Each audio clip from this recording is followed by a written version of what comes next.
Oke, teman-teman, kali ini kita ingin membahas mengenai murai batu lomba ya. Murai batu lomba apakah butuh dijemur atau tidak? Apakah wajib dijemur atau tidak? Nah, ini kita ingin membahas yang belum pernah dibahas, teman-teman. Perlu dicatat dan garis bawahi, setiap murai batu itu berbeda dan memiliki karakter yang berbeda pula, perawatannya pun demikian. Tidak hanya itu, momentumnya juga berbeda-beda antara satu dengan yang lain. Meskipun burung murai batunya sama, tidak bisa juga untuk perawatannya sama.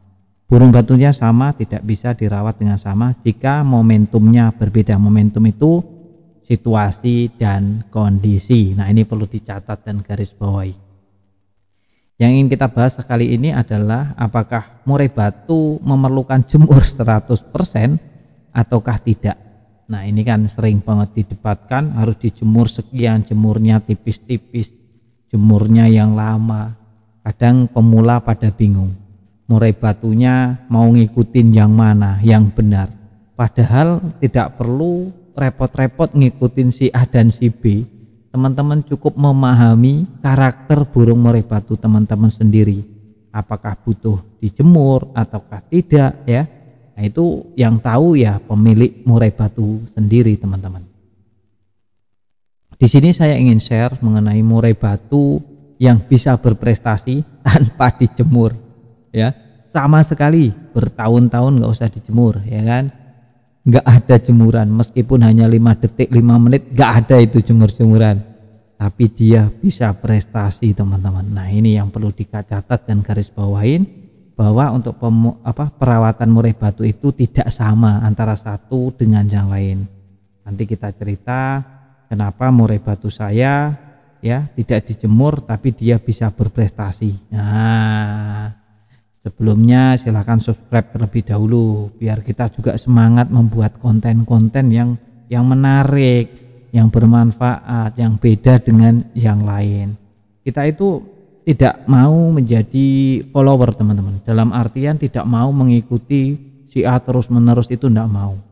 Saya biasanya mengambil semuanya saya ikutin, tidak mau mengikuti tapi semua saya ikutin, dalam artian kita ambil ilmunya semuanya tapi tidak kita terapkan mentah-mentah.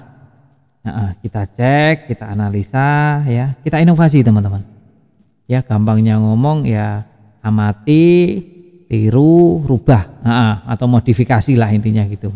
Jadi setiap kita ada ilmu baru dari pengalaman si A kita ambil, dari pengalaman B kita ambil, terus kita sendiri pengalaman kita ya kita lihat ya, kita bandingkan, oh ternyata seperti ini, dan keputusan kesimpulannya adalah setiap murai batu berbeda, memiliki karakter yang berbeda pula, untuk perawatan pun tidak boleh sama. Kita tidak boleh menyalahkan perawatan si A, kita tidak boleh menyalahkan perawatan si B, dan kita tidak boleh meniru 100% perawatan A dan perawatan B. Kita pahami murai batu kita, baru kita berikan solusi atas permasalahannya. Nah, kita balik lagi ke murai batu saya, kenapa bisa berprestasi padahal tidak dijemur sama sekali. Ini kan lucu ya, teman-teman ya, karena mungkin baru kejadian di saya aja, karena ini pengalaman saya tentunya. Murai batu ini, singkat cerita ya teman-teman, murai batu ini hasil ternakan saya sendiri ya. Dia dari pastol dia langsung prestasi terus menerus sampai saya malu, teman-teman. Murai batu selalu prestasi sampai saya malu.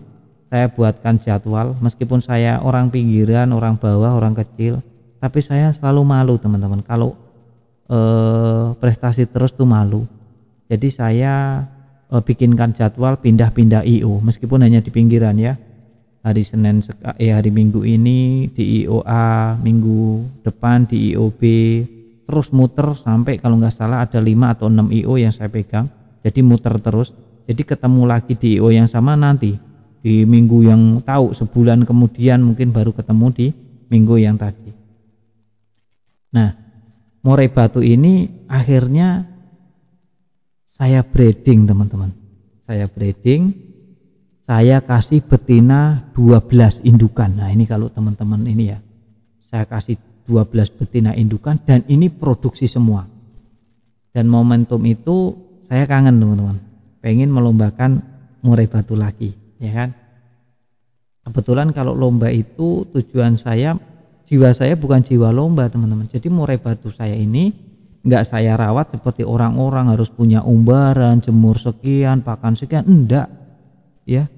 Saya nggak seperti itu. Murai batunya nggak saya rawat ya, murai batu rumahan biasa, tapi kan dia di kandang ternak ya, di kandang ternak dengan bini 12 ya, nggak main-main, bininya 12. Karena saya eksperimen satu nambah satu bisa nambah 3, bisa nambah 10, bisa loh, masih bisa nambah lagi 12, masih bisa. Akhirnya bininya 12 dan itu produksi semua.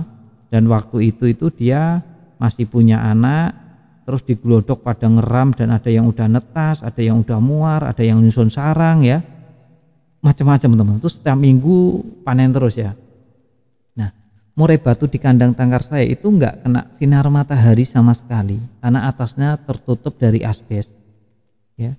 Akhirnya karena saya pengen lomba, saya ambil kandang sangkar dia, saya masukkan ke kandang gede saya, kan 12 indukan itu kan kandangnya ya agak lega gede, jadi kandang besar pun bisa masuk. Saya masukkan situ, akhirnya murai batunya masuk, langsung saya bawa lomba. Di lomba langsung losgan, ikut moncer juara 1 teman-teman. Nah itu saya juga penasaran, murai batu tidak dijemur ya, tapi dia bisa moncer. Lalu saya nanya, gunanya jemur buat apa? Ya, gunanya jemur sebenarnya buat apa ya. Banyak murai batu dijemur tidak moncar-moncar malah nakal, tapi orang tetap jemur. Ada murai batu yang tidak dijemur tapi malah juara. Jadi saya punya pikiran lagi teman-teman, sebenarnya itu bukan pandainya kita merawat murai batu, bukan hebatnya pemilik murai batu memahami murai batunya ya, atau merawatnya lah. Kalau memahami mungkin is oke lah ya, ngertiin, megang karakternya ya, jadi moncer. Memang dari karakter murai batunya yang memang sudah bagus ya, mau diapa-apakan kalau memang burungnya bagus ya insya Allah akan jalan, asalkan tidak keluar koridor yang aneh-aneh ya. Contohnya diumbar, dikejar-kejar, digeprek-geprek, nah mungkin ini lain cerita ya, lain cerita. Atau perawatan yang terlalu ekstrim ya, yang seharusnya nggak usah dikasih vitamin jor-joran ya, gacor di awal enggak di akhir ya kan.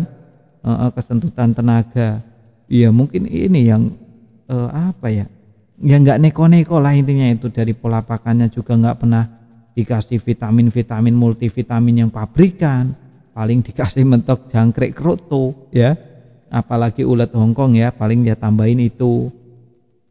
Jadi di situ saya share.